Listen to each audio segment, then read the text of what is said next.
ಮೂಲ ಉದ್ದೇಶ ಏನಪ್ಪ ಅಂದರೆ ಮಕ್ಕಳು ಏನು ಪ್ರೌಢಶಾಲೆಯಲ್ಲಿರ್ತಕ್ಕಂಥ ಮಕ್ಕಳಿಗೆ ಒಂದು ನಂದಿನಿ ನಮ್ಮದೇನಿದೆ ಇವತ್ತು ಇದು ಭಾಳಷ್ಟು ರೈತರಿಗೆ ಸಹಕಾರಿಯಾಗಿರ್ತಕ್ಕಂಥ ಸಂಸ್ಥೆ ಇದೆ.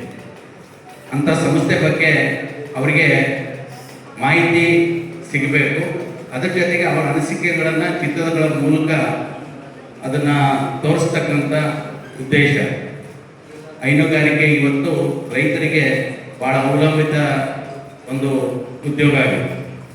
ವಿಶೇಷವಾಗಿ ಕರ್ನಾಟಕದಲ್ಲಿ ಇಡೀ ನಮ್ಮ ದೇಶದಲ್ಲಿ ಅಮೂಲ್ ಬಿಟ್ಟರೆ ನಮ್ಮ ನಂದಿನಿ ಏನು KMF ಇದೆ, ಇದು ದೇಶದಲ್ಲಿ ಅತಿ ಹೆಚ್ಚು ಹಾಲು ಉತ್ಪಾದನೆ ಮಾಡ್ತಕ್ಕಂಥ ರಾಜ್ಯ ಅಂದರೆ ನಮ್ಮ ಕರ್ನಾಟಕ ರಾಜ್ಯ ಅಂತ ಹೇಳಲಿಕ್ಕೆ ಭಾಳ ಸಂತೋಷ ಆಗುತ್ತೆ.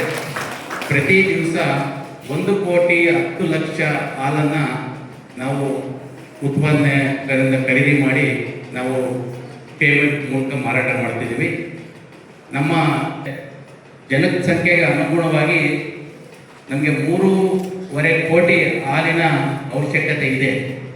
ಆದರೆ ಇನ್ನೂ ನಾವಿನ್ನು ಕೇವಲ ಒಂದು 30% ಮಾತ್ರ ಈಗ ಹಾಲಿನ ಉತ್ಪಾದನೆಯನ್ನು ಮತ್ತು ಹಾಲಿನ ಒಂದು ಮಾಡ್ತೀವಿ. ಯಾಕಂದರೆ ಇವತ್ತು ಮಕ್ಕಳಿಗೆ ಉತ್ತಮವಾದಂಥ ಪೌಷ್ಟಿಕ ಆಹಾರ ಮತ್ತು ದಿನನಿತ್ಯ ನಮ್ಮೆಲ್ಲ ಚಟುವಟಿಕೆಗಳಲ್ಲಿ ಕನಿಷ್ಠ 500 ml ಆದರೂ ನಾವು ಹಾಲನ್ನು ಶೇಖರಣೆ ನಾವು ಮಾಡಿ ಅದನ್ನು ನಾವು ಸೇವಿಸಿದರೆ ನಿಜವಾಗಲೂ ನಮ್ಮ ಪೌಷ್ಟಿಕತೆ ಹೆಚ್ಚಾಗುತ್ತೆ, ಆರೋಗ್ಯವಾಗಲೇ.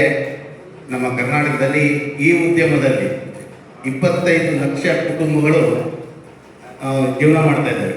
ಒಬ್ಬ ರೈತರ ಹಾಲು ಕರೆದು ಅದನ್ನು ಡೈರಿಗೆ ಹಾಕೋದ್ರ ಮೂಲಕ ಆ ಡೈರಿಯಿಂದ ಸಾಗಾಣಿಕೆ ಮಾಡತಕ್ಕಂಥ ವಾಹನಗಳಿಂದ ಹಿಡಿದು ಮತ್ತು ಹಿಡಿದು ನಮ್ಮ ಇದು CCಗಳಲ್ಲಿ ಕೆಲಸ ಮಾಡ್ತಕ್ಕಂಥವು ಮತ್ತು ನಮ್ಮ ಏನಿವತ್ತು ನಂದಿನಿಯಲ್ಲಿ ಸುಮಾರು 200ಕ್ಕೂ ಹೆಚ್ಚು ಪ್ರಾಡಕ್ಟ್ಸ್ ಇವತ್ತು ಬೇರೆ ಬೇರೆ ವಿಧವಾದಂಥ ಪ್ರಾಡಕ್ಟ್ಸ್ನ ಇವತ್ತು ನಾವು ತಯಾರು ಮಾಡ್ತಿದ್ದೀವಿ. ಇದೆಲ್ಲ ಏನಕ್ಕೆ ಅನುಕೂಲ ಅಂದರೆ ಇವತ್ತು ನಂದಿನಿ ಒಂದು ರೈತರ ಸಂಸ್ಥೆ.